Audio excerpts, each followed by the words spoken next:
Guys, today I'm going to be talking on Deuteronomy chapter 28, and I caption it the weight of obedience.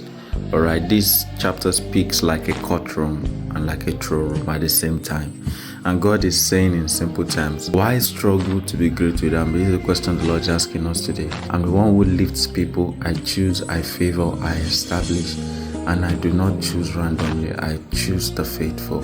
When God blesses a person, it's not hidden, it becomes visible. He says it will make them stand out. It will fight their battles. It will cause their enemies to scatter. It will establish them in holiness. And this is not just success, it is security, dignity.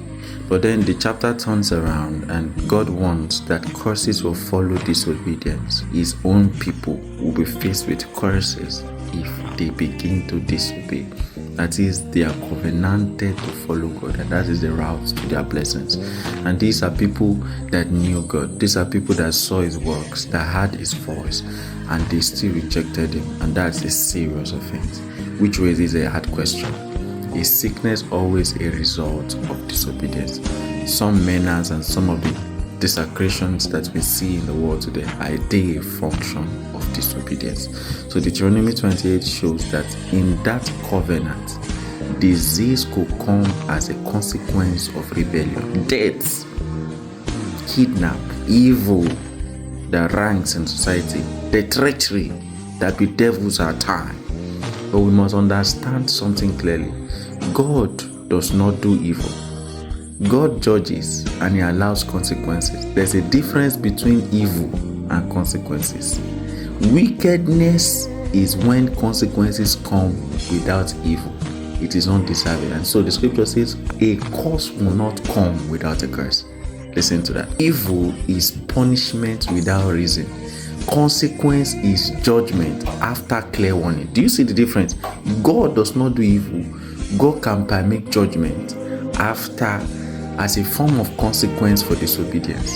But then we learn a concept of mercy, where though a man is meant for judgment and consequence, mercy speaks for him. Though a man is not deserving of it, man still receives the mercy of God. But that's all we are discussing today. We're talking about the consequence, the judgment of God, because the same God who is a lamb is the same God who is a lion. The same God who directed by cloud, the same God who directed by fire, who is a consuming fire. So consequence is judgment after clear warning and a different option was given. So God is saying that even the heavens can become like brass, closed, dry, and unresponsive. And not because God is a cruel God, but because obedience has been abandoned. So if you see yourself, you are going through some patches, some parts that are treacherous. You are going through some parts that are not desirous, that is not recorded to be the part of children of God.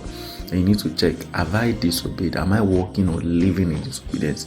Then redirect your steps, because it is through the steps of obedience that the blessings will flow. Obedience will attract elevation, but disobedience will attract consequences. God does not randomly harm. He responds to the choices that we make. The same God who wants is the same God who blesses. The same God who judges is the same God who has mercy. The path is clear. It's either you choose life or loss. As scripture says, choose you this day who you are going to serve. Is it the living God or the devil? I place before you today life and death, but I advise that you choose life. Listen, it's either obedience or consequence. Either ways, obedience, disobedience, they all have consequence. And the choice is placed in our hands today. This is what Deuteronomy 28 is teaching us today. Which one will you choose? Which one are you walking in? I pray you make the right decision today. God bless you.